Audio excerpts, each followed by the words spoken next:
Hello दोस्तों, एक बार फिर से आपके अपने परिवार निंजा टेक स्टडी में आपका स्वागत है। तो आज हम लोग प्रैक्टिस सेट, जैसा मैंने पिछले क्लास में बताया था कि प्रैक्टिस सेट आज हम लोग चालू करेंगे। अब प्रैक्टिस सेट हम 3 करा चुके हैं। जो नहीं देखे हो डिस्क्रिप्शन बॉक्स में डाल दूंगा उसका लिंक, आप लोग देख लीजिएगा। यानी प्रैक्टिस सेट नंबर 4 हम करेंगे, जो कि आपको एसएससी या रेलवे के एग्ज़ाम के लिए लाभदायक साबित होगा। ठीक, तो चलिए चलते हैं आज के क्वेश्चन की ओर।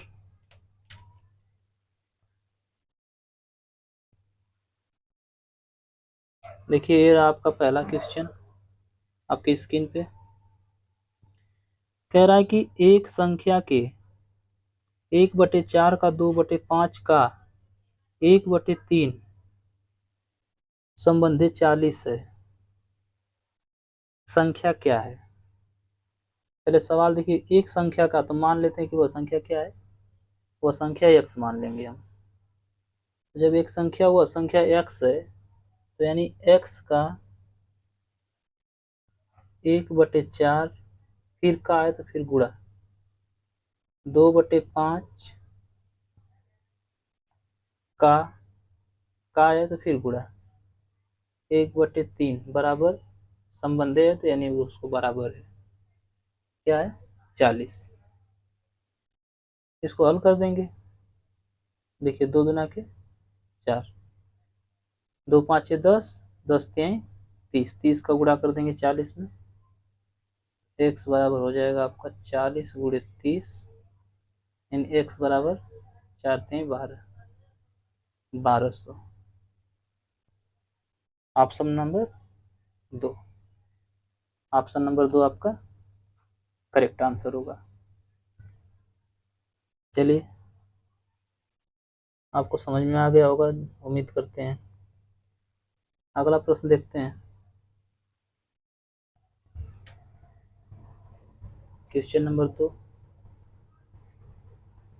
ये है कि क्वेश्चन मार्क का 350% भागे 50 प्लस 248 बराबर 591। तो जहाँ क्वेश्चन मार्क है वहाँ x भी लिख सकते हैं, यानी x का मीन्स गुणा 350%।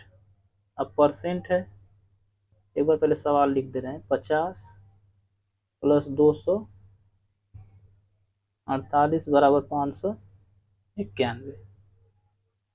ओके, तो हम लिखेंगे x गुणे 350% है, यानी 350 बटा में 100 हो जाएगा। देखिए, पहले हम भाग को हल करेंगे, तो भाग को हल करने के लिए हम इसे क्या कर देंगे, इसको गुणा में बदल देंगे, तो 1/50 हो जाएगा। ठीक, प्लस 248 बराबर 591।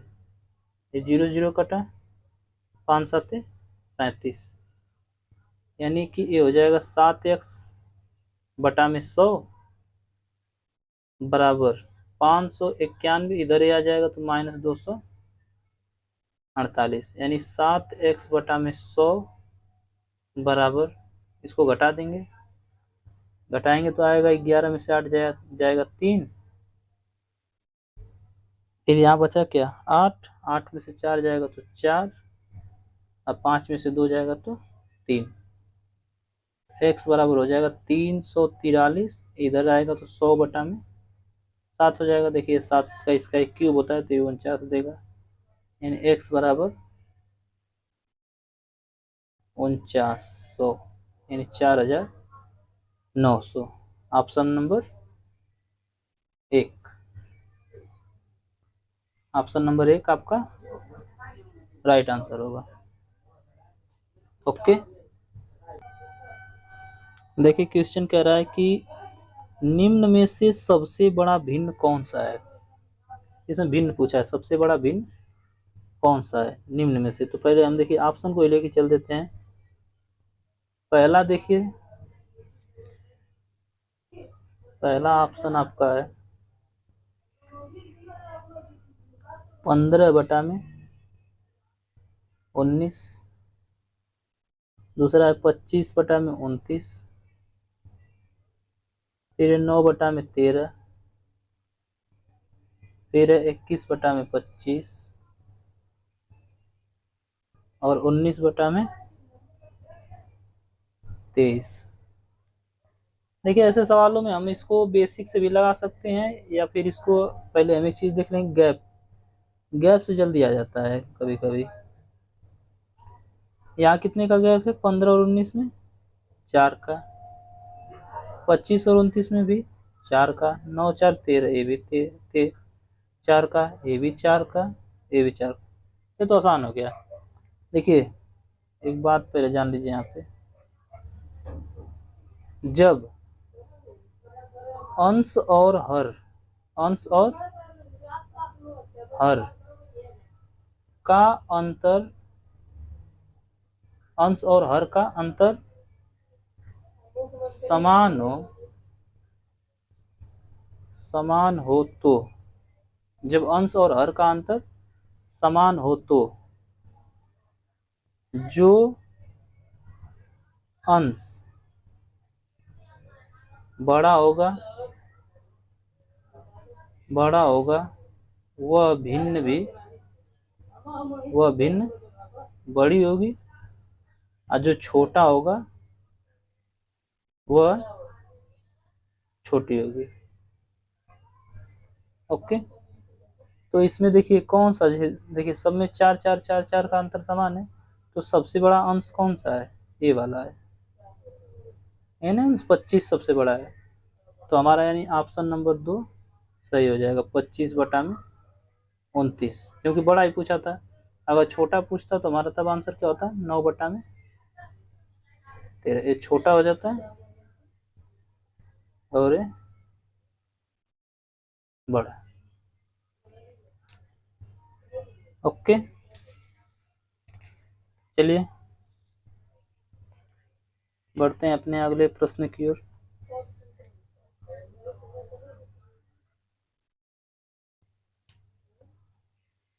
आपका अगला प्रश्न है,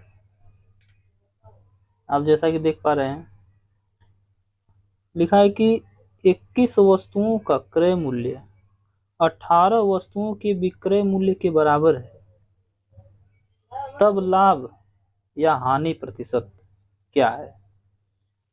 देखिए सवाल बहुत आसान है, जो कह रहा है वही करते चलेंगे। कह रहा है 21 वस्तुओं का क्रय मूल्य, 21 वस्तुओं का क्रय मूल्य यानी कि सीपी, 21 वस्तुओं का क्रय मूल्य बराबर है 18 वस्तुओं के एसपी यानी विक्रय मूल्य के। क्रय मूल्य बराबर है विक्रय मूल्य के, यानी कि सीपी बटा में एसपी बराबर हो जाएगा आपका 18 बटा में 21, 3 6 का 18, 3 7 21, यानी कि सीपी बटा में एसपी बराबर हो जाएगा 6 बटा में 7। यानी हम देख पा रहे हैं कि उसने खरीदा कितने में? 6 में, बेच कितने में रहा है? 7 में, यानी 6 की वस्तु 7 में बेच रहा है। कितने का लाभ हो रहा है? 1 का। किस पे हो रहा है? 6 पे। 1/6 गुणे 100% बदलने के लिए 1/6 वैसे भी होता है आपका 16 सही 2/3%। यही आपका आंसर है। Option number 2 is the right answer for this question. Option number 2 ही था ना, 16 सही 2/3। अच्छा, लाभ और हानि भी पूछा है, तो लाभ हो रहा है, नहीं ऑप्शन नंबर तब आपका 2 नहीं होगा, ऑप्शन नंबर 1 होगा। देखिए यहाँ पे बड़ा है तो प्लस में, तो यानी यहाँ पे 16 से 2/3% लाभ। ऐसे ही गलती होती है। ऑप्शन नंबर 1 मारना है, ऑप्शन नंबर 2 टिक हो गया था। अभी गलती कर लेंगे, मगर पेपर में ऐसा हमें कदापि नहीं करना है। ओके, चलिए आगे बढ़ते हैं। अगला प्रश्न जैसा कि आप देख पा रहे होंगे, कह रहा है कि यदि 3600 का 2 वर्ष का चक्रवृद्धि ब्याज तथा साधारण ब्याज का अंतर 324 है, दर प्रतिशत वर्ष क्या है। हम देखिए अपना पिछले क्लास में ये वाला एक फार्मूला बताए थे, वही वाला फार्मूला यहाँ पे लगेगा। क्या बताए थे कि 2 वर्ष के लिए बताए थे, 2 वर्ष के लिए CI माइनस SI होता है आपका मूलधन कोष्टक में R बटा दर बटा में 100 पर 2। यही वाला फार्मूला यहाँ पे हम लगाएंगे। तो दोनों का अंतर कितना दिया है 324, और P यानी प्रिंसिपल कितना दिया है 3600। R का मान आपसे पूछ ही रहा है, और वर्ष कितना है 2 वर्ष। ओके, इसको हल कर देंगे। देखिए तो 18 का स्क्वायर सीध दिख रहा है, यानी 18 से कटेगा, ये 18 से 18 बार में 18 दूना 36, इधर हो गया 200, यानी 18 बटा में 200 बराबर R बटा में 100 पर 2 घात। 2 से पेट कटेगा 2 बटे 9, मतलब 2 9 18, 2 से कटेगा 100, यानी 9 बटा में 100 बराबर R बटा में 100। देखिए इधर का 2 इधर ला दे रहे हैं तो करड़ी बन जाएगा, यानी हो जाएगा आपका R बटे में 100 बराबर, जब 9 बटा 100 बाहर आएगा तो 3 बटा 10 हो जाएगा, 3 बटा 10, और 100 का इधर मल्टीप्लाई कर देंगे तो R बराबर आपका हो जाएगा 300 बटा में 10, यानी R बराबर 30%। R बराबर 30%। Option number 5 none of these. Option number 5 भी दिया है, ऑप्शन नंबर 5 आपका नन ऑफ दीज। ये नहीं सोचेंगे कि ऑप्शन ही नहीं मिला तो कोई आंसर ही नहीं है। ऑप्शन नंबर अब आपका मिल गया, कौन सा नंबर है ऑप्शन नंबर 5। ओके, चलिए अगले प्रश्न की ओर बढ़ते हैं। अगला प्रश्न बहुत ही अच्छा है, खास करके यह प्रश्न तो हमें देखने को कहीं न कहीं मिल ही जाता है, तो इस प्रश्न को थोड़े अच्छे से और समझ के चलेंगे। क्या कह रहा है कि किसी व्यक्ति के पास 60 रुपए हैं, जिनमें 1 रुपये 50 पैसे तथा 25 पैसे के सिक्के 5:6:8 के अनुपात में हैं, तो 50 पैसे के सिक्कों की संख्या कितनी है। देखिए ऐसे सवालों को या तो रुपए में बदल लीजिए या तो सिक्के में बदल लीजिए। देखिए यहाँ पर सिक्के 2 दिए हैं तो इसलिए सिक्के में ही अच्छा पड़ेगा। सिक्के में बदलने का मतलब, जैसे पहले हम सिक्कों का अनुपात देख लेंगे कितना दिया है। सिक्कों का अनुपात दिया आपका 5/6/8। ठीक, 5/6/8 दिया है। अब हम बोले हैं कि देखिए अब 60 रुपए है, तो 60 रुपए का मतलब अगर इसको सिक्के में देखे तो ये 6000 पैसा। तो इधर पैसे का मतलब 1 रुपए है, तो 1 रुपए में कितना पैसा 100 पैसा, यानी कि हम 1 रुपए का 5 सिक्के का अनुपात, यानी कि 100 के हिसाब से देखा जाए तो 500 पैसा है पूरा टोटल, प्लस ये 1 रुपए है इधर। अब 50 पैसे, ये 25 पैसे का, तो 50 पैसे का अगर देखा जाए तो 5 6 का 30, यानी 300, 25 8 200, इतना इतना। अब सब पैसे में ये भी बदल गए, ऐड कर दीजिए कितना होगा 5 5 10, यानी 1000 बराबर 6000, 1 बराबर 6, यानी कि प्रति सिक्के जो हैं वो कितने हैं 6 हैं, हर किसी का 6 है। तो यहाँ अनुपात के हिसाब से चलेंगे तो 1 रुपए का कितने था अनुपात 5, यहाँ पे 1 बराबर कितना है 6, तो 6 5 30, यानी 1 रुपए के सिक्कों की संख्या कितनी होगी 5 गुणा 6 बराबर 30, 5 गुणा 6 बराबर 30 होगा, यानी option number 1। Option number 31 is the right answer. Okay, चलिए अगले प्रश्न की ओर बढ़ते हैं।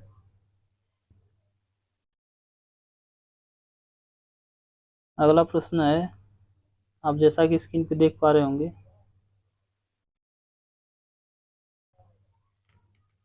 एक मिनट थोड़ा सा रुक जाइए।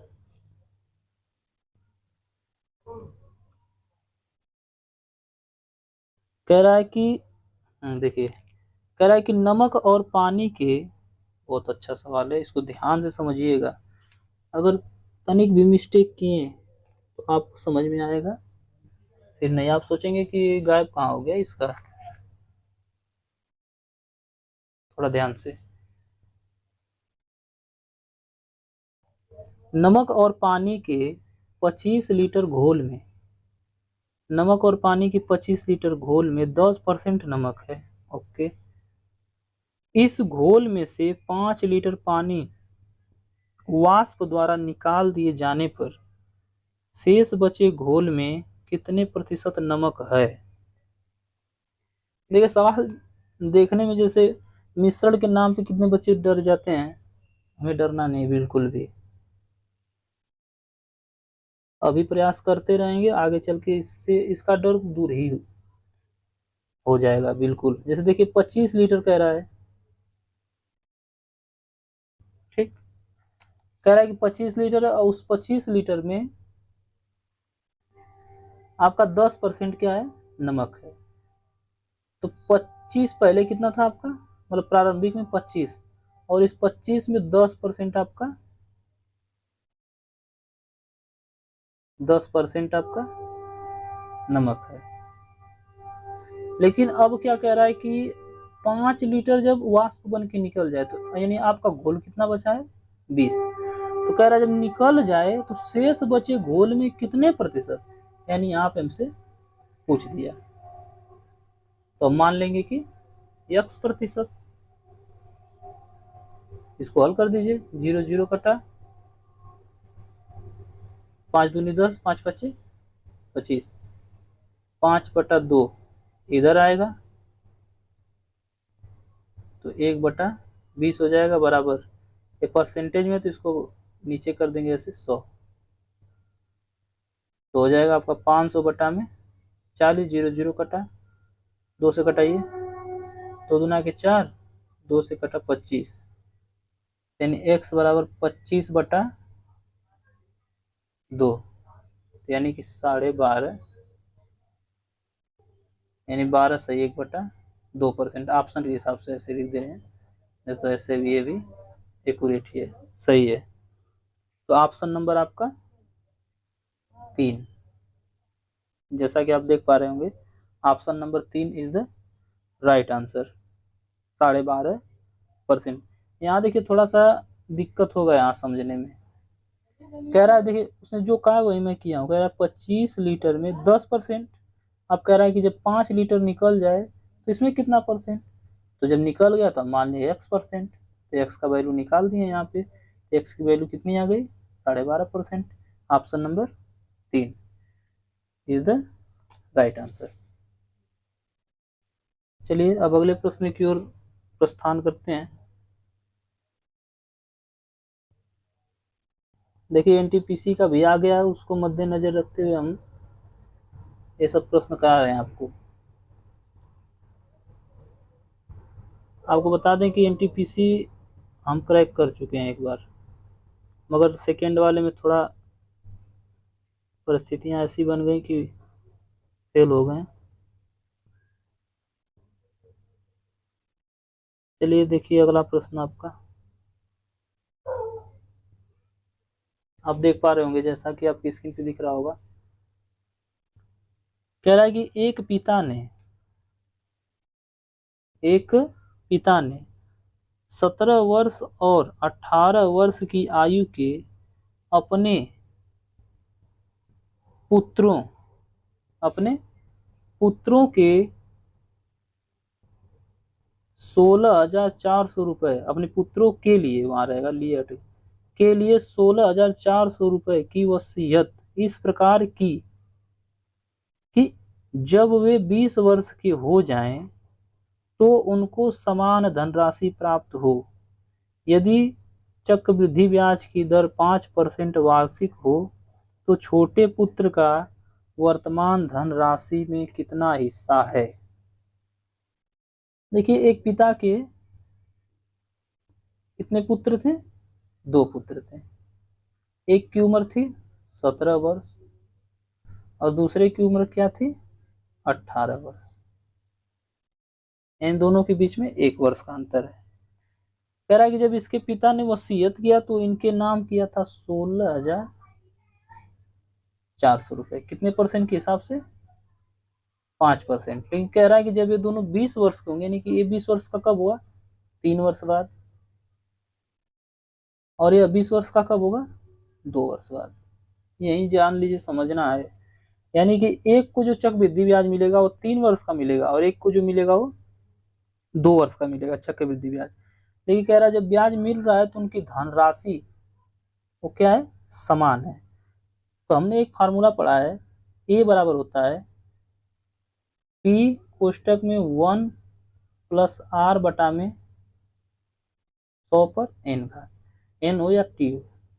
इसी को अप्लाई करेंगे, आपका आंसर चुटकियों में आ जाएगा। हम देखिए मान ले रहे हैं कि जो पहला बेटा है उसे यक्स रुपए मिले। कितने रुपए मिले? यक्स। और जो दूसरा बेटा है उसको कितना मिला? वाई रुपए। हम यह गलती नहीं करेंगे कि एक को यक्स मान ले और दूसरे को 16,400 माइनस यक्स मान ले। ये भी करेंगे तो आ जाएगा, लेकिन थोड़ा सा लंबा प्रोसेस हो जाएगा। अगर एक्स वाई मान लेंगे तो आपका सवाल जो है कि आसान हो जाएगा। तो एक को यक्स मिला और एक को वाई। कह रहा है कि दोनों का ये जो मिश्र धन है वो बराबर है। तो जब दोनों बराबर थे इसको तो ये तो अपने आप कट जाएगा, तो पी से स्टार्ट होगा। तो पी यानी पहले को कितना रुपए मिला? एक्स। कोष्टक में 1 प्लस आर का मान कितना है? 5 बटा में 100। तो पहला वाला कितने वर्ष के लिए बताएं? 3 वर्ष। ठीक। दूसरा को वाई रुपए मिला, 1 प्लस आर यानी 5 बटा में 100, इसको मिला 2 वर्ष के लिए। देखिए ये दोनों चीज सेम है, यानी कि ये 2 बार इस 3 बार में से कट जाएगा तो यहाँ 1 बार बचेगा। इसको हम लिख सकते हैं एक्स प्लस 1, तो एक्स कोष्टक 1 प्लस 5 बटा में 100 बराबर इधर बचा वाई सिर्फ, यानी एक्स बटे वाई बराबर इसका इसमें गुणा करके ये इसको पूरा ला दे रहे हैं इधर।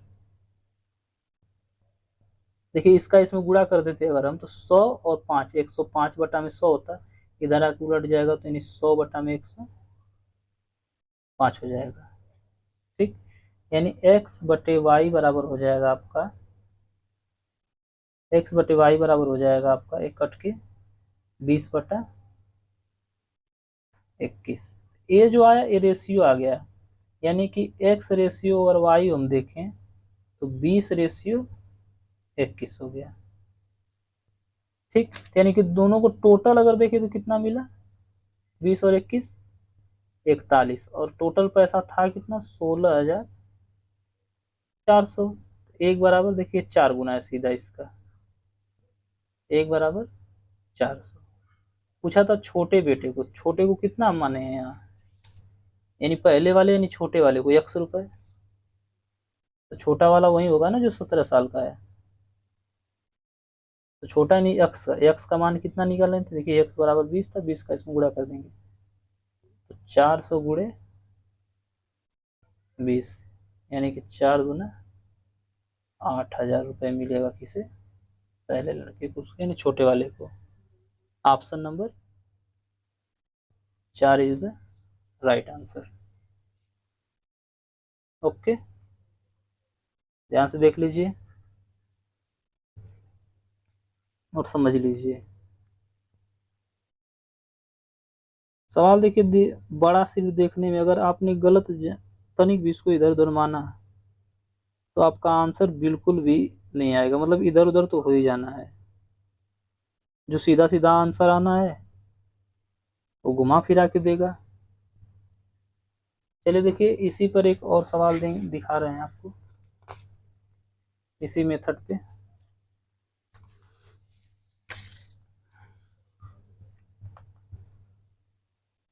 मतलब चक्रवृद्धि ब्याज का ही है वो भी,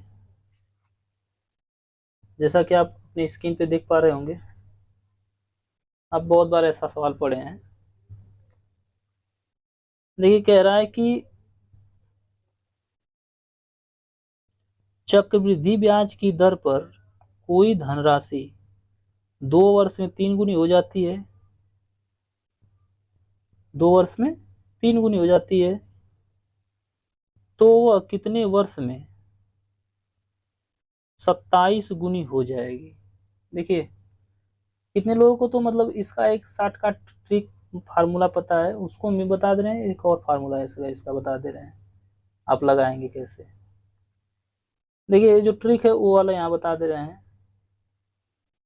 कह रहा है कि कोई धनराशि 2 वर्ष में 3 गुनी हो जाती है, तो इधर वर्ष लिखेंगे और इधर गुना, तो कितने वर्ष में, 2 वर्ष में 3 गुना। पूछ रहा है कितने वर्ष में, तो मान लेंगे कि x वर्ष में कितना गुना हो जाए, 27 गुना। तो कुछ करना नहीं होता, इसको इसके फॉर्मेट में, यानी ऊपर 3 है तो इसको 3 के फॉर्मेट में इसका वर्ग या स्क्वायर रूट मतलब घात के रूप में लिखना होता है। तो 27 को 3 के फॉर्मेट में 3 का आधार मानते हुए कितने के रूप में इसको घातांक लिख सकते हैं, 3 पे घाते 3, 3 पर घाते 3। तो जो 3 पर घाते ये 3 आया है, इससे सिर्फ हमें मतलब है। तो इस 3 को जो आगे ये वर्ष है इसमें मल्टीप्लाई कर देंगे तो x का मान आ जाएगा, यानी x बराबर हो जाएगा आपका इसका घातांक और इसका वर्ष, यानी 2 × 6 वर्ष बाद यह राशि कितनी हो जाएगी, 27 गुना हो जाएगी, क्योंकि हर वर्ष बाद वह क्या हो रही है, 3 गुनी। अगर यहाँ हम देखें, बेसिक से देख लें, मान लीजिए जिसे न समझ में आया कि कैसे क्या हुआ। वह कह रहा है कि कोई धनराशि हर वर्ष 3 गुना हो जाती है, यानी कि मान ले जाए कि पहले वर्ष 1 थी और हर 2 वर्ष कह रहा है, 2 वर्ष बाद, तो जब 2 वर्ष यहाँ से गए हम कितना हो जाएगी, 3। फिर यहाँ से जब 2 वर्ष जाए हम आगे, तब इसका 3 गुना क्या होगा, 9। अब फिर इसके आगे 2 वर्ष जाए कितना होगा, 9 × 27, 27 पूछा था, तो कितने वर्ष में हुआ, 2 2 4 2 6 वर्ष। यहाँ से यहाँ तक आने में 6 वर्ष में जाके उसका 27 गुना हुआ। ये भी आसान है। थोड़ा क्या होता है कि थोड़ा बड़ा पूछ ले तो ये वाला आसान पड़ेगा। ठीक, तो इसमें जो है कि घात और घातांक अगर याद रहेगा तो उतना मेरे हिसाब से कोई तो जाएगा नहीं। चलिए आज तो काफ़ी ज़्यादा ही मतलब क्वेश्चन को हल किए हैं। तो इन क्वेश्चनों को अगर इतने को भी अगर आप ध्यान से पढ़ेंगे, क्योंकि मैं जो प्रश्न आपको पढ़ाता हूँ पहले उनको मैं कलेक्ट करता हूँ इधर उधर से उसको, तब उसके बाद आपको लाता हूँ आपके लिए।